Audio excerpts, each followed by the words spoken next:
किस फॉर्म में चले जाएगा। देखो यहाँ पे 1 अपॉन जो ये चेंजेस किसका होगा दोस्तों, जेड वाला, जेड वाले की जगह पे क्या आएगा। अगर थोड़ा भी आगे पीछे किए तो हो सकता है नुकसान होगा। दोस्तों गिरी ट्यूटोरियल के इस प्लेटफॉर्म पे आपका बहुत बहुत स्वागत है। आज हम डिटर्मिनेंट एंड मैट्राइसिस में एक्सरसाइज नंबर 4.3 स्टार्ट करने जा रहे हैं और दोस्तों question number first and second हम कंप्लीट करेंगे। साथ में मैं आपको बता देना चाहता हूं दोस्तों, ये दोनों ही क्वेश्चन आपके एग्जाम के लिए बहुत ज्यादा इंपॉर्टेंट है, क्योंकि क्रैमर्स वाला पार्ट हर एक कॉलेजेस में पढ़ाया जाता है। तो ये आपको बहुत अच्छे से अपने सिलेबस के लिए, अपने कॉलेज के लिए बहुत अच्छे से कर लेना चाहिए, जिससे आपको बहुत अच्छे मार्क्स मिलेंगे। चलो 1 बाय 1 हम स्टार्ट करते हैं। तो दोस्तों ऑलरेडी आपने क्रैमर से रिलेटेड क्वेश्चन आपने इसके पहले वाले क्लास में सॉल्व किया होगा, मतलब 10th क्लास में, पर 11th में किस तरह से चीजों को सॉल्व करना है वो आज हम देखने वाले हैं। देखो यहाँ पे क्या लिखा है, solve the following linear equation by using Cramer's rule. तो आप देखो यहाँ पे जो भी इक्वेशन दिया है, सबसे पहले आपको उसको नीचे इस तरह से लिखना चाहिए, x plus y plus z which is equal to 6, x minus y plus z which is equal to 2, x plus 2y minus z which is equal to 2। देखो x plus y plus z which is equal to 6, x minus y plus z equal to 2, x plus 2y minus z equal to 2। हमने इस तरह से चीज़ों को लिख दिया। अब लिखने के बाद सबसे पहले आपको क्या करना है दोस्तों, d फाइंड आउट करना है। क्या फाइंड आउट करना है, d। अब d कैसे फाइंड आउट करते हैं दोस्तों, जो भी, मैं कोई आपको फॉर्मूला याद करने के लिए नहीं बोल रहा हूँ, जो भी इक्वल के इस साइड होगा, जो भी इक्वल के इस साइड आपको वैल्यूज दिखाई दे रहे होंगे, वो सभी आपको यहाँ पे लिख लेना। इक्वल के यहाँ पे आपको देखो x के आगे क्या है, 1 है, y के आगे क्या है, 1 है, z के आगे क्या है, 1 है, x के आगे क्या है, 1 है, y के आगे क्या है दोस्तों, -1 है, z के आगे क्या है, 1 है, x के आगे क्या है, 1 है, y के आगे 2 है, और z के आगे क्या है दोस्तों, -1 है। फिर से मैं एक बार चेक कर रहा हूँ, 1 1 1 1 -1 1 1 2 -1। यस, अब आपको क्या करना है दोस्तों, जस्ट ये वाला डिटर्मिनेंट तो सॉल्व करने सभी को आता है। ये वाला डिटर्मिनेंट को अब आपको सॉल्व करना है। देखो 1 -1, देखो 1 1 सा 1 माइनस माइनस प्लस, मतलब देन इसके 2 1 सा 2, देन हम ये नंबर लेते टाइम माइनस लेते हैं। जब हम ये नंबर लेंगे तो ये और ये कैंसिल हो जाएगा, तो मतलब इसका इसका और इसका मल्टीप्लीकेशन, 1 1 सा 1 और plus minus minus, then middle minus 1 -1, then इसका लास्ट नंबर जिस साइन के साथ है उसी साइन को हम डायरेक्टली ले लेते हैं। देन अब ये नंबर लिया तो ये कॉलम और ये रो कैंसल, 1 2 सा 2 माइनस 1 1 सा 1 और प्लस माइनस माइनस, यहाँ पे एक और माइनस है तो ये माइनस यहाँ पे आएगा तो ये डायरेक्ट प्लस हो जाएगा। अब दोस्तों ये 1 है, 1 -2 -1 -1 माइनस माइनस प्लस, 1 और 1 2, sign of greater number minus, then +1, 2 और 1 3, एंड देन फाइनली यहाँ पे क्या होगा, 1 1 सा 1 मतलब -1 माइनस माइनस दोस्तों क्या 2 और यहाँ पे 3 1 सा 3। अब finally minus plus -2 -1 1, sign of greater number plus, तो यहाँ पे +3 and which is equal to 4। तो दोस्तों हमने d का वैल्यू निकाल दिया। d का वैल्यू हमारा कितना आया दोस्तों, 4। अब d का जैसे ही वैल्यू हमारे पास आ गया दोस्तों, अब d का वैल्यू आने के बाद अब हमें आगे नेक्स्ट वैल्यू की ओर जाना चाहिए। d का जैसे ही वैल्यू आया, अब हम कौन सा वैल्यू निकालेंगे दोस्तों, dx का वैल्यू निकालेंगे। किसका वैल्यू निकालेंगे, dx का। अब देखो dx का वैल्यू कैसे निकालते हैं, कोई फॉर्मूला याद करने की जरूरत नहीं है। जो यहाँ पे आपने वैल्यूज लिखा दोस्तों, इसके अंदर से सपोज ये वाला पहला वाला x समझ के चलो, दूसरा वाला y समझ के चलो और तीसरा वाला z, तो आप वहाँ dx है ना, तो x वाला वैल्यू आपको नहीं लिखना है, बाकी सभी वैल्यू को सेम लिखना है। तो मतलब बाकी कौन से वैल्यूज लिखोगे आप, 1 1 -1 1 2 -1, और कौन सा वैल्यू नहीं लिखोगे, देखो 1 1 -1 1 2 -1। x वहाँ पे dx था इसलिए हमने x के वैल्यूज नहीं लिखे, x के बदले हम यहाँ पे इक्वल के उस साइड जो भी वैल्यूज होंगे वो लिख लेंगे। मतलब यहाँ पे हम क्या लिखेंगे, 6 लिखेंगे, 2 लिखेंगे और 2 लिखेंगे। फाइनली अगर मैं इसे सॉल्व करने जाऊँ तो देखो मैं कैसे सॉल्व करूँगा, सेम वही प्रोसीजर, 6 है। देखो अब ये रो और ये कॉलम कैंसिल, इसका क्रॉस मल्टीप्लाई कर दो, 1 1 सा 1 1 minus minus plus -2, then middle -1, then 2 1 सा 2 plus minus minus, and then दोस्तों इसके बाद माइनस, देन 2 1 सा 2, देन यहाँ पे +1, अब 1 लिया, 2 2 सा 4, देन इसके बाद 2 1 सा 2 और प्लस माइनस माइनस, तो माइनस यहाँ पे अगर एक और आएगा तो ये प्लस हो जाएगा। तो फाइनली ये क्या हो जाएगा, 6 -1 -4 +1 6। अब दोस्तों ये क्या हो जाएगा, -6 -4 देन +6। अब ये देखो ये -6 + 6 कैंसिल, तो फाइनली यहाँ पे भी हमारा dx का भी जो आंसर आया दोस्तों 4 आया। अब आपको d समझ में आ गया, dx समझ में आ गया। अब चलते हैं दोस्तों नेक्स्ट की ओर, मतलब हमें क्या करना है, dy निकालना है। क्या निकालना है? dy। अब dy कैसे निकालेंगे? सेम वही प्रोसीजर, कुछ चेंजेस नहीं। मैंने क्या बोला है कि आपको d में से अब y वाला नहीं लिखना है और सब कुछ लिखो। y वाला नहीं लिखेंगे मतलब 1 1 1, x वाला हमने लिखा, z वाला भी लिख रहे हैं 1 1 -1। अब y वाले की जगह पे इक्वल के उधर वाले नंबर्स आएंगे, मतलब 6 2 2 6 2 2। अब हमें क्या करना है दोस्तों, इसे सॉल्व करना है और इसे सॉल्व करने के बाद अपना आंसर हमें क्या करना है, बताना है। अब दोस्तों यहाँ पे देखो, ध्यान से अच्छे से देखो, ये 1 है, 2 1 सा 2, plus minus minus, then middle minus, 2 1 सा 2, देन यहाँ पे माइनस, यहाँ पे 6, देन यहाँ पे ये 6 लिया तो अब देखो ये और ये कैंसिल, तो 1 1 सा 1, plus minus minus, then middle minus, 1 1 सा 1, देन यहाँ पे प्लस 1, 2 1 सा 2, माइनस 2 1 सा 2। तो फाइनली यहाँ पे क्या आएगा, 1 -4 -6 -2 प्लस 1 0, 2 -2 0 होता है। एंड दोस्तों यहाँ पे ये देखो, ये -4 प्लस माइनस माइनस प्लस 6 2 जा 12, तो फाइनली माइनस प्लस माइनस 12 -4 8। यहाँ पे फाइनली वैल्यू कितना आया dy का 8, तो ये भी हो गया। अब ये होने के बाद अब हमें कौन सा वैल्यू निकालना है दोस्तों, ध्यान से। अब dy होने के बाद अब हमें किसका वैल्यू निकालना है, dz का वैल्यू निकालना है। अब देखते हैं dz का वैल्यू कैसे निकलता है। अब देखो यहाँ पे, अब हमें dz का वैल्यू निकालना है थोड़ा सा अच्छे से। देखो dz का वैल्यू निकालते टाइम हमें क्या करना है, कौन सा दो वैल्यू सेम होगा, x और y का वैल्यू सेम होगा। x एंड y का वैल्यू जो भी है वो हम लिख दे रहे हैं यहाँ पे। x का वैल्यू क्या है दोस्तों, 1 1 1 1 -1 2। चेंजेस किसका होगा दोस्तों, z वाला। z वाले की जगह पे क्या आएगा, ये वाला हमारे इक्वेशन के इधर वाला वैल्यू 6 2 2। तो यहाँ पे हम लेकर आ रहे हैं 6 6 2 2, और फाइनली ये वाले पार्ट को हम थोड़ा सा रफ कर दे रहे हैं, हाँ, और यहाँ से चलेगा।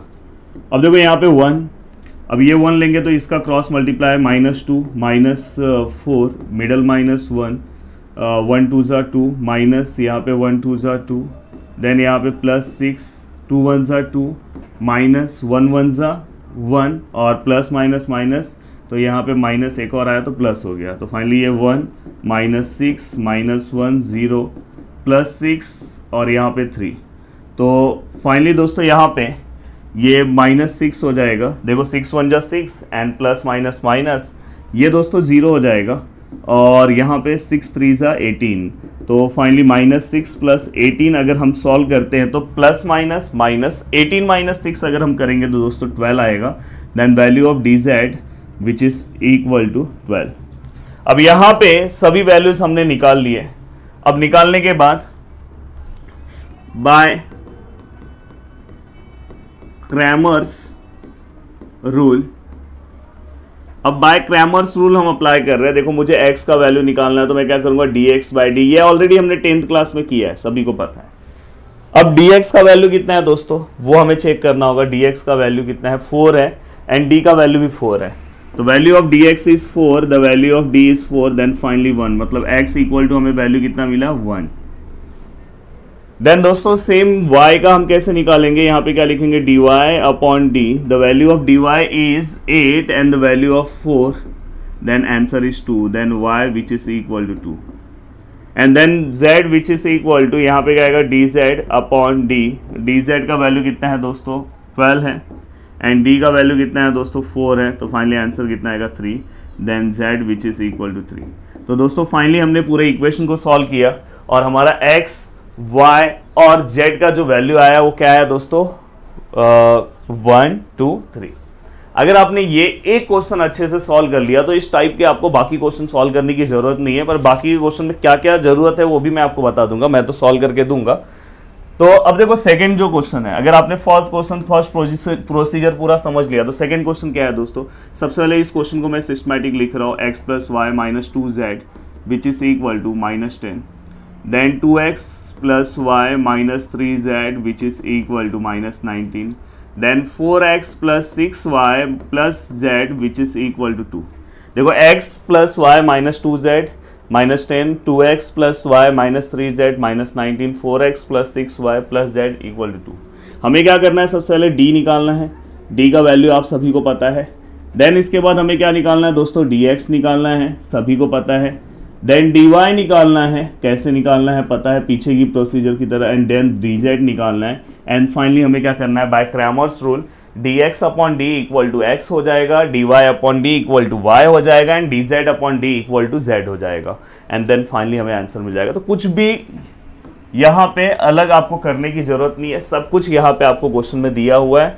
बस यहाँ पे वैल्यू पुटअप करो, सेम क्वेश्चन ये सॉल्व करना। तो मुझे ऐसा लग रहा है कि ये क्वेश्चन का अगर आप प्रैक्टिस नहीं भी करोगे, अगर आपने फर्स्ट क्वेश्चन का प्रैक्टिस कर लिया है तो आपका काम हो जाएगा। हाँ, ये क्वेश्चन मैं आपको बता रहा हूँ। देखो दोस्तों, इस क्वेश्चन में अगर आप ध्यान से देखोगे तो यहाँ पे देखो मैं लिख रहा हूँ x plus z equal to 1, y plus z equal to 1, x plus y equal to 4। Please इसके पहले वाला क्वेश्चन एक बार ट्राई करना आप भी। सेम प्रोसीजर है, x plus z equal to 1, y plus z equal to 1, x plus y equal to 4। अब दोस्तों यहाँ पे सेम हमें क्या करना है, पहले d निकालना है।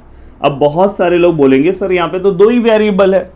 दोस्तों यहाँ पे 2 वेरिएबल नहीं है, यहाँ पे टोटल 3 वेरिएबल है। अगर आप देखोगे x है, इसके अंदर y भी है और यहाँ पे z भी है। हाँ, ये हो सकता है कहीं का बात ऐसा होगी एट ए टाइम 2 वेरिएबल आए, पर ओवरऑल अगर आप देखोगे तो 3 चीजें चल रही है। तो दोस्तों यहाँ पे x का अगर मैं बात करूँ तो कितना आएगा 1, y तो इसके अंदर है ही नहीं तो हम 0 लेंगे, इसलिए ये क्वेश्चन करना जरूरी है, बस यही। एंड z अगर देखूंगा तो 1 आएगा। देखो दूसरे वाले में अगर मैं x की बात करूँ तो नहीं है तो 0 है। y कितना आएगा दोस्तों, y 1 है, z कितना है 1 है। एंड थर्ड वाले में x कितना है दोस्तों 1 है, y 1 है और z एब्सेंट है तो कितना आएगा 0 आएगा। तो फाइनली एक बार चेक कर लो, इसके अंदर कौन एब्सेंट था, y वाला, इसके अंदर कौन एब्सेंट था, x वाला, और यहाँ पे z वाला। अब फाइनली अगर आप इसे सॉल्व करने की कोशिश करते हो, अब देखो मैं यहाँ पे सॉल्व कर रहा हूँ तो ये 1 और ये 1 0 सा 0 माइनस 1 1 सा 1 देन 0 और यहाँ पे 0 0 सा 0 देन 1 1 सा 1 देन इसके बाद लास्ट वाला 0 1 सा 0 माइनस 1 1 सा 1। तो फाइनली अगर हम सॉल्व करें तो 1 माइनस 1 माइनस 0, ये पूरा 0 हो जाएगा। Then 1 0 minus 1 minus 1। इसके अंदर भले ये 0 दिख रहा है, लग रहा होगा बहुत इजी है, पर मिस्टेक बहुत होते हैं। देन यहाँ पे क्या आएगा दोस्तों 1 1 सा 1 and then minus sign, minus 0 लिखूंगा ही नहीं, प्लस माइनस माइनस 1 1 सा 1। तो फाइनली आंसर कितना है -2। तो ये हमारा d का वैल्यू कितना है दोस्तों -2। अब सेम हमें क्या करना है, किसका वैल्यू निकालना है दोस्तों, dx का। अब dx का अगर मैं वैल्यू निकालता हूँ तो आपको पता है कि मैं कैसे वैल्यू निकालूंगा। dx का वैल्यू निकालते टाइम मैं क्या करूँगा दोस्तों, x वाले वैल्यू को रिप्लेस कर दूंगा 1 1 4 से, तो 1 1 4 से, और बाकी के वैल्यू सेम होंगे 0 1 1 1 1 0। अब अगर मैं इसे सॉल्व करने की कोशिश करूँगा तो यहाँ पे 1 देन ये 1 तो 1 0 सा 0 माइनस 1 1 सा 1 देन सेकेंड नंबर लेते टाइम माइनस साइन।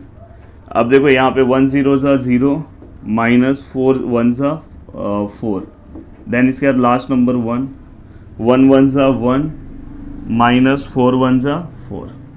अब ओवरऑल अगर मैं सॉल्व करूँ तो यहाँ पे क्या आएगा -1, ये 0 तो पूरा 0 ही हो जाएगा, प्लस 1 -3 देन ये क्या हो जाएगा 1 1 सा 1 मतलब -1 और प्लस माइनस -3।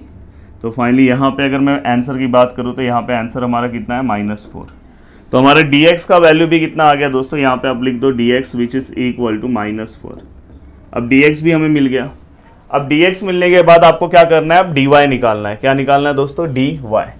अब देखो यहाँ पे dy अगर आप निकालते हो, dy निकालते टाइम भी आपको क्या याद रखना है कि y वाला नहीं लिखना है, तो बाकी सब सेम लिखना है d में से, और d में से लिखना है। देखो हमने लिख दिया 1 1 0 भी लिख दिया। अब इसके जगह पे ये आएगा 1 1 4। अब बस आपको इसका क्या करना है, डिटर्मिनेंट सॉल्व करना है। अगर हम डिटर्मिनेंट सॉल्व करते हैं तो ये 1 हो जाएगा, ये 0 हो जाएगा, 1 0 जा 0 4 1 जा 4। दूसरा नंबर लेते टाइम माइनस लेंगे, देन 0 देन 1 देन ये डिटर्मिनेंट कैसे सॉल्व करते हैं मैंने आपको पहले बताया, इसलिए फास्ट कर रहा हूँ। अगर आपको इसमें भी डाउट है तो आप मेरे स्टार्टिंग के लेक्चर्स देख सकते हो, क्योंकि हम एक्सरसाइज नंबर 4.3 पे हैं। 4.1 में बहुत अच्छे से मैंने ये सब चीज़ें बताई है। देन दोस्तों ये 1, देन ये -4, देन ये 1 -1, देन 1 -1। ओवरऑल अगर मैं देखूँ तो 4 1 जा 4, देन माइनस माइनस प्लस 1 1 जा 1, प्लस माइनस 1 1 जा 1, minus plus -4 -1 3, sign of greater number -1, then finally -4। क्या बात है, dy का भी आंसर -4 है।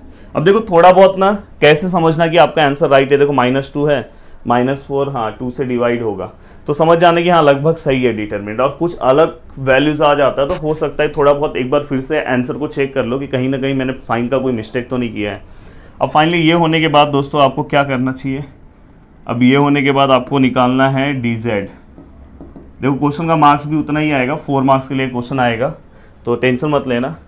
पर बहुत सारे लोग लगता है कि हाँ बहुत ईजी है, पर रॉन्ग होने के चांसेस बहुत ज़्यादा रहते हैं।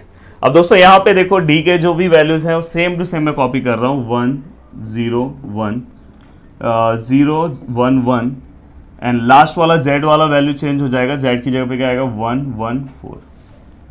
अब अगर मैं इसे लिखने की कोशिश करूँ तो मैं किस तरह से लिखूँगा दोस्तों, देखो ये यहाँ पे क्या आएगा 1 1 4 जा 4, -1 1 जा 1, 0 4 0 जा 0, एंड 1 1 जा 1, देन +1 0 एंड 1 1 जा 1। तो यहाँ पे 1 है, 4 -1 कितना आया 3, यहाँ पे 0, यहाँ पे क्या है -1 +1 -1। अब दोस्तों अगर मैं इसे सॉल्व करने की कोशिश करूँ तो ये कितना आएगा 3, ये तो मैं लिखूंगा ही नहीं, 0 × 0 ही रहेगा, और प्लस यहाँ पे दोस्तों क्या हो जाएगा प्लस माइनस माइनस, और 1 1 सा 1, तो फाइनली यहाँ पे 2। तो हमारा dz का जो वैल्यू आया दोस्तों कितना है 2 आया। अब बाय क्रैमर्स रूल अगर मैं सॉल्व करने की कोशिश करूंगा, बाय क्रैमर्स रूल, तो यहाँ पे देखो मैं लिख रहा हूँ by Cramer's rule x which is equal to dx by d, y which is equal to dy by d, and z which is equal to dz by d। dx कितना है दोस्तों, dx का वैल्यू बताओ कितना है -4, and the value of d कितना है दोस्तों -2। माइनस माइनस कैंसल, अगर मैं 2 से डिवाइड करूंगा 4 को अगर मैं 2 से डिवाइड करूंगा तो आंसर 2 आएगा, then x equal to 2। Same अगर आप y का निकालोगे तो y में dy का वैल्यू कितना है -4, द वैल्यू ऑफ d कितना है दोस्तों -2, minus minus cancel, then y equal to भी 2। एंड दोस्तों वैसे ही सेम अगर आप z का वैल्यू निकालने की कोशिश करोगे, dz कितना है 2, d का वैल्यू कितना है दोस्तों -2, एंड देन फाइनली अगर मैं डिवाइड करता हूँ तो आंसर कितना आएगा दोस्तों -1। तो यहाँ पे हमने x y z ये तीनों वैल्यूज को हमने क्या कर लिया, फाइंड आउट कर लिया। अब चलते हैं दोस्तों नेक्स्ट क्वेश्चन की ओर और नेक्स्ट क्वेश्चन सॉल्व करने की कोशिश करते हैं। अब देखो यहाँ पे ये नेक्स्ट क्वेश्चन मुझे ऐसा लगता है कि ये क्वेश्चन भी मुझे सॉल्व करना चाहिए। अब देखो यहाँ पे -2 upon x 1 upon y -3 upon z equal to 3। अब दूसरा है दोस्तों 2 upon x -3 upon y plus 1 upon z equal to -13। And तीसरा क्वेश्चन है दोस्तों 2 upon x -3 upon z which is equal to -11। एक बार पूरा क्वेश्चन चेक करो, -2 upon x 1 upon y 3 upon z equal to 3, 2 upon x 3 upon y 1 upon z equal to -13, 2 upon x 3 upon z equal to -11। अब दोस्तों यहाँ पे अगर आप ध्यान दोगे किस तरह से आपको चीज़ों को लिखना है। अब देखो यहाँ पे आप क्या करोगे पता है, put 1 upon x equal to m, 1 upon y equal to n, और 1 upon z equal to mn/p। Suppose मैंने उसको p ले लिया। अब अगर मैं देखूं तो यहाँ पे अब मेरा क्वेश्चन किस फॉर्म में चले जाएगा। देखो यहाँ पे 1 अपॉन जो ये 1 अपॉन x है ना, ये वाले पार्ट की जगह पे क्या आ जाएगा m, तो मतलब वहाँ पे क्या बचा -2m। यहाँ पे ये माइनस ऑलरेडी ये 1 अपॉन y की जगह पे क्या हो जाएगा n, और ये -3 ऐसे ही रहेगा, 1 अपॉन z की जगह पे क्या आ जाएगा दोस्तों p इक्वल टू 3। पहला इक्वेशन इस तरह से आ गया। दूसरा इक्वेशन बनाने की कोशिश कर रहा हूँ दोस्तों, ये देखो 2 1 upon x m -3 1 upon y n and plus 1 upon z p equal to -13। Then 2 1 upon x m हाँ अब देखो यहाँ पे थोड़ा सा चेंजेस होगा। देखो यहाँ पे y वाला टर्म नहीं है, तो y वाला टर्म नहीं है तो यहाँ पे n वाला टर्म आएगा क्या? नहीं आएगा। तो डायरेक्ट -3 1/z है, तो 1/z को हम क्या लेते हैं दोस्तों? p। यहाँ पे मिस्टेक हो सकता है आपका -11। तो हमने सभी चीज़ों को सिस्टमैटिक लिख दिया है।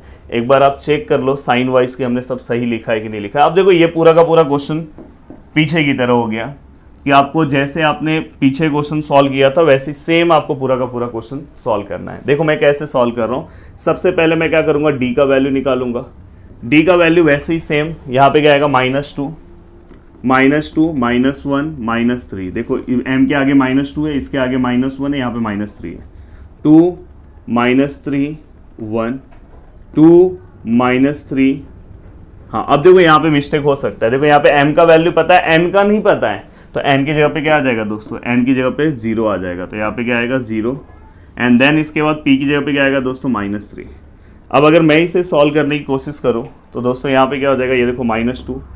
अब ये दोनों को आप मल्टीप्लाई करो, 3 3 जा कितना? 9, माइनस माइनस प्लस, देन 1 0 जा 0, देन यहाँ पे क्या आएगा? माइनस हम लेंगे और -1 ऑलरेडी है तो यहाँ पे मैं +1 ले रहा हूँ, क्योंकि हम माइनस लेते हैं और यहाँ पे जो साइन -1 ऑलरेडी है तो -1 देन यहाँ पे अगर मैं देखूँ तो 2 3 जा 6 एंड -2 1 जा 2। देन इसके बाद देखो लास्ट वाला नंबर हम जो साइन रहेगा वही लिख लेते हैं डायरेक्ट। चाहिए तो आप प्लस लिख के -3 लिखो तो वो -3 ही आएगा।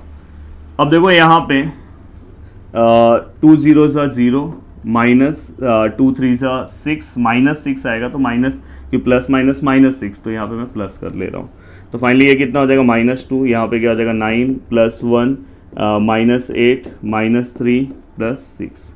अब यहाँ पे क्या हो जाएगा दोस्तों? -18 -8 -18।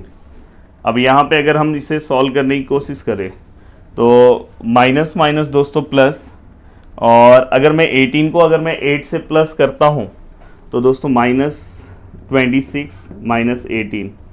अब दोस्तों ये माइनस माइनस प्लस, फिर से ये दोनों को अगर मैं प्लस करता हूँ तो यहाँ पे आई थिंक आंसर कितना आएगा? इसको मैं डायरेक्टली प्लस कर दे रहा हूँ। देखो यहाँ पे 8 और 6 को करूँगा तो 1 कैरी 44। आंसर कितना आ रहा है दोस्तों? 44 माइनस में। तो दोस्तों यहाँ पे हमारा डी का जो वैल्यू है वो कितना आ रहा है? 44 माइनस में। देखते हैं, अब चलते हैं दोस्तों नेक्स्ट वैल्यू की ओर। अब जैसे ही हमारा डी का आंसर आया तो अब दूसरा आंसर हमें किसका निकालना है दोस्तों? dx का। अब dx यहाँ पे नहीं निकालना है आपको दोस्तों, dx तो हमको बाद में मिलेगा। यहाँ पे हमारा m n p के फॉर्म में वेरिएबल है, तो यहाँ पे हम dm निकालेंगे। पहला जैसे x की जगह पे इस बार क्या है? m आया, तो हम पहले क्या निकालेंगे? dm।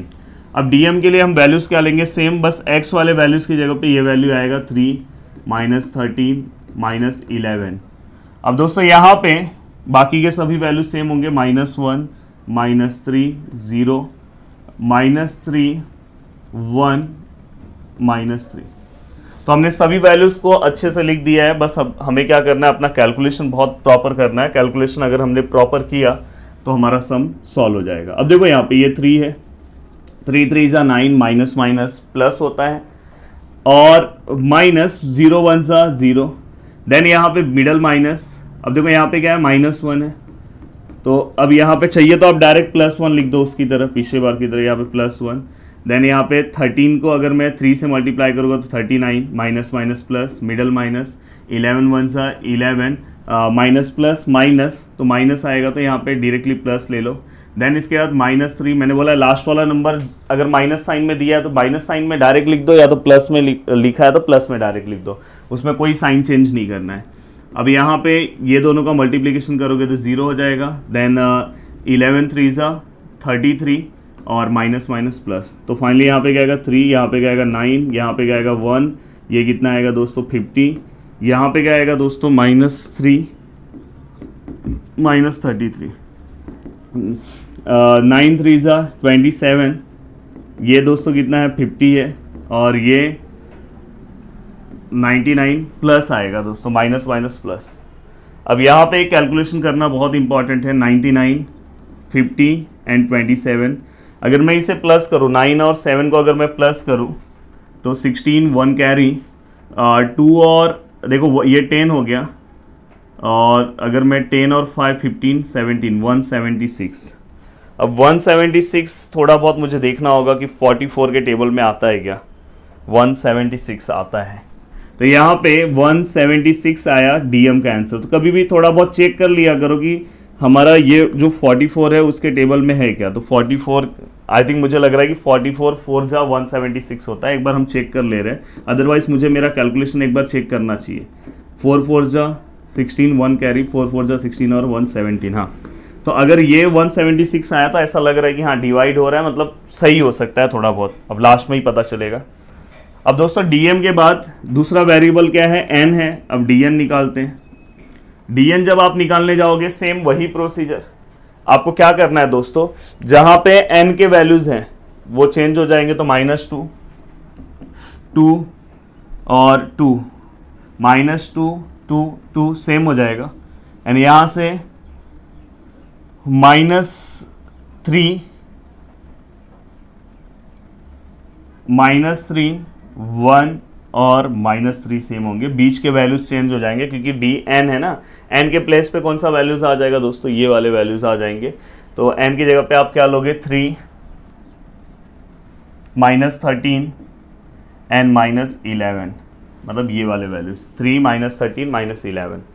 अब दोस्तों आपको इसे सॉल्व करना है, बहुत ही अच्छे से डीएन को सॉल्व करो। अब देखो हम डीएन को अगर सॉल्व करते हैं तो यहाँ पे क्या आएगा दोस्तों, -2, 13 3 ज़ा 39, माइनस माइनस प्लस, 11 1 ज़ा 11, -11 तो यहाँ पे डायरेक्ट प्लस ले रहा हूँ। दूसरा नंबर लेते टाइम अपन माइनस लेते हैं। देन -6 -2, देन इसके बाद -3 और यहाँ पे -22 -13 2 ज़ा कितना होगा दोस्तों, 26, 13 2 ज़ा 26। पर दोस्तों प्लस माइनस माइनस तो यहाँ पे माइनस आएगा, तो माइनस माइनस प्लस हो जाएगा। अब दोस्तों यहाँ पे देखो ये -2 है, ये 50 हो जाएगा दोस्तों। देन ये 3 है, ये -8 हो जाएगा दोस्तों। ये -3 है, ये 4 हो जाएगा। बहुत ही आराम से जब भी आप कैलकुलेशन सॉल्व करते हो तो आगे पीछे मत देखना। अगर थोड़ा भी आगे पीछे किए तो हो सकता है नुकसान होगा। तो यहाँ पे क्या आएगा, -100 माइनस माइनस प्लस, 8 4 ज़ा 24। अब 8 4 ज़ा 24 हो गया और यहाँ पे क्या है दोस्तों, -12। अब यहाँ पे अगर मैं देखूँ तो ये -100, ये दोनों का कैलकुलेशन कर दे रहा हूँ। प्लस माइनस -24 -12 और sign of greater number plus 24 का जो साइन है। अब ये देखो प्लस माइनस माइनस। अब दोस्तों यहाँ पे अगर मैं 100 में से 12 को माइनस कर रहा हूँ तो 88 आता है और sign of greater number minus, तो डीएन। और मुझे ऐसा लगता है कि 44 के टेबल में 88 आता है। तो यहाँ तक अभी भी मुझे लग रहा है कि हो सकता है मेरा ये भी कैलकुलेशन राइट है। अब देखो मेरे पास जगह नहीं है, मैं नीचे जाऊँगा ज़्यादा तो सही नहीं है, मैं साइड में ही कर ले रहा हूँ। तो अब मुझे क्या करना है, डी एन के बाद डी पी, क्योंकि तीसरा वेरिएबल क्या है दोस्तों अपना पी। देखो तीसरा वेरिएबल क्या है, पी। अब हमें वो निकाल लेना चाहिए। अब देखो वो निकालते टाइम भी आपको ध्यान से अच्छे से चीज़ों को सॉल्व करना चाहिए। देखो पी मतलब लास्ट वाला चेंज होगा, मतलब स्टार्टिंग के दोनों सेम होंगे। हाँ, अब लास्ट वाला जो चेंज होगा दोस्तों, लास्ट वाले में क्या आएगा, ध्यान से अच्छे से आपको देखना है। लास्ट वाले में आपका जो वैल्यू आएगा वो क्या आएगा दोस्तों, लास्ट वाले में आपका वैल्यू ये वाला आएगा, 3 -13 -11। तो क्या आएगा दोस्तों, 3 -13 -11, 3 -13 -11, 3 -13 -11। यस, यहाँ पे ध्यान दो। अब यहाँ पे क्या होगा दोस्तों, देखो ये -2 है। अब यहाँ पे माइनस माइनस प्लस, 11 3 ज़ा 33, देन मिडल माइनस, यहाँ पे क्या आएगा 0, देन ये -1 है तो यहाँ पे क्या आएगा +1, देन यहाँ पे दोस्तों -22 माइनस, यहाँ पे प्लस हो जाएगा दोस्तों और ये प्लस होके 26 हो जाएगा।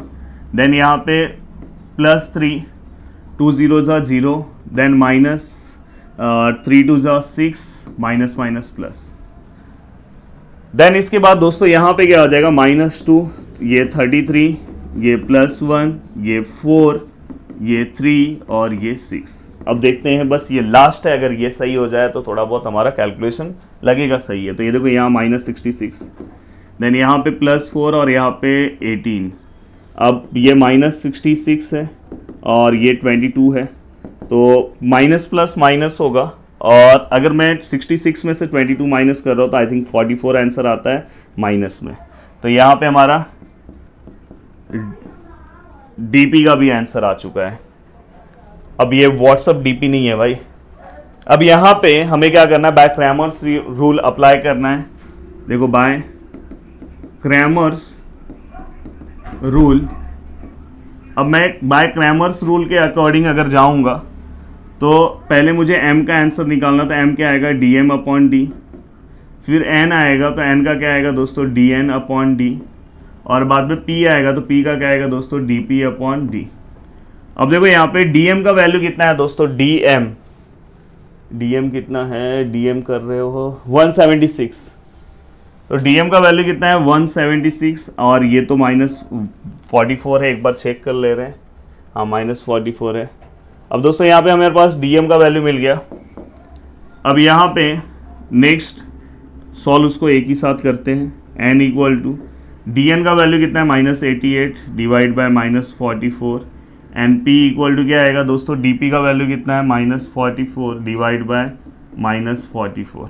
अब m इक्वल टू कितना होगा दोस्तों, m इक्वल टू अगर मैं 44 को 176 को अगर मैं 44 से डिवाइड करूँ तो 4, अभी हमने थोड़ी देर पहले चेक किया था minus sign, n equal to minus minus cancel हो गया, ये 2 से आएगा, और p इक्वल टू क्या आएगा दोस्तों, माइनस माइनस कैंसिल हो गया तो 1 आएगा। हाँ, बट अपना आंसर ये नहीं है। अपना आंसर हमें क्या करना है, एक्स वाई जेड के टर्म में आंसर चाहिए। तो हमने स्टार्टिंग में कुछ सब्स्टिट्यूशन किया था दोस्तों, ये देखो पुट, हमें रीसब्स्टिट्यूट करना होगा वैल्यूज, और हमें एक्स वाई जेड का वैल्यू क्या करना होगा दोस्तों, फाइंड आउट करना होगा। तो देखो हमें लास्ट में क्या चेंजेस करना होगा वही आपको यहाँ पे सीखना है। तो देखो यहाँ पे 1/x इक्वल टू आपने p लिया था, 1/y इक्वल टू आपने 1/x इक्वल टू आपने m लिया था, 1/y इक्वल टू n लिया था, और 1/z इक्वल टू p लिया था।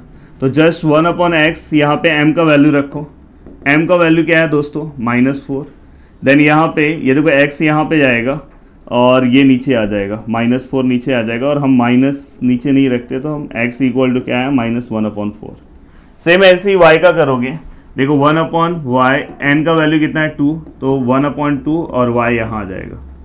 और सेम z का करोगे तो 1/z equal to 1, then 1/1 equal to z, तो z इक्वल टू क्या आएगा 1 हो गया। तो दोस्तों यहाँ पे हमने x, y, z सभी वैल्यूज को हमने फाइंड आउट कर लिया। अब चलते हैं आगे। अब देखो नेक्स्ट है हमारा वर्ड प्रॉब्लम। मैं जानबूझ के वर्ड प्रॉब्लम भी इसी में कवर कर रहा हूँ। अब ये वर्ड प्रॉब्लम है बहुत इजी, अगर आपने पीछे की सभी चीज़ों को सॉल्व किया है, अगर आपने समझा है, इवन फर्स्ट क्वेश्चन ही अगर आपने समझा है तो ये क्वेश्चन समझना बहुत ईजी हो जाएगा आपके लिए।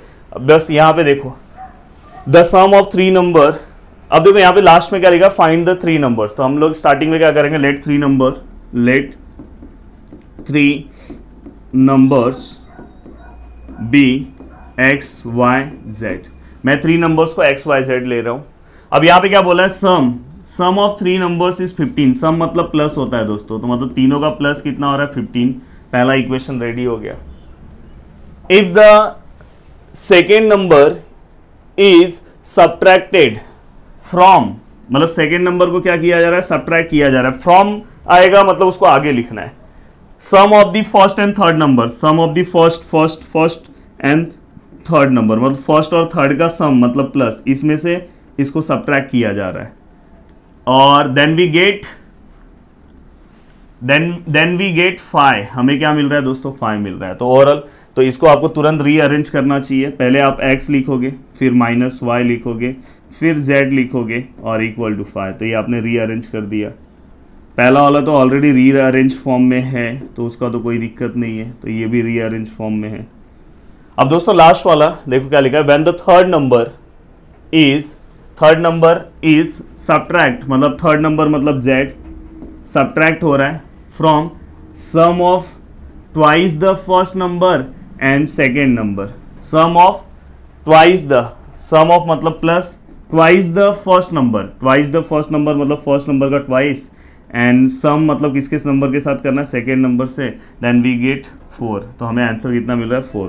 तो फाइनली आप इसे इधर भी लिख सकते हैं 2x + y - z which is equal to 4। अब बताओ, मैंने अगर क्रैमर्स के इतने क्वेश्चन सॉल्व करा है तो आपको आता है। आप डायरेक्टली क्या करो, d निकालो, फिर dx निकालो, फिर dy निकालो, फिर dz निकालो, एंड दोस्तों इसके बाद x equal to D X by D लो, y equal to D Y by D लो and z equal to D Z by D लो। और फाइनली सभी वैल्यूज को पुट करते जाओ, आपको x y z का वैल्यू मिल जाएगा। और फाइनली आपको वही बोला है ना, फाइंड दी नंबर्स। तो ये क्वेश्चन आपको ट्राई करना है, सॉल्व करना है। देखो ओवरऑल मैंने जितने भी चीज़ें हैं मैंने आपको यहाँ पे टोटल 3 क्वेश्चन सॉल्व करके दिए और बाकी के 2 क्वेश्चन मैंने आपको दिया है। वर्ड प्रॉब्लम भी लगभग मैंने आपको पूरा का पूरा सॉल्व करके ही दे दिया है। बस आपको क्या करना है, उसको जैसे हम क्रैमर्स की तरह सॉल्व करते हो तो एक बार आपको करना है, जिससे आपका प्रैक्टिस भी हो जाएगा और बहुत अच्छे से चीज़ें हो जाएगी। अब नेक्स्ट लेक्चर में दोस्तों हम कंसिस्टेंट के क्वेश्चंस को सॉल्व करेंगे, वो भी एक इंपॉर्टेंट पार्ट है। पर मोस्ट इंपॉर्टेंट पार्ट ये है, याद रखना ये पार्ट करके ही जाना किसी भी हालत में, नहीं तो लास्ट में। देखो मैंने अभी इसके पहले आपको बोला था कि square root of complex number बहुत इंपॉर्टेंट है, सभी के एग्जाम में 4 मार्क्स के लिए आया था। चलो मिलते हैं नेक्स्ट लेक्चर में। बाय बाय, टेक केयर, जय हिंद दोस्तों।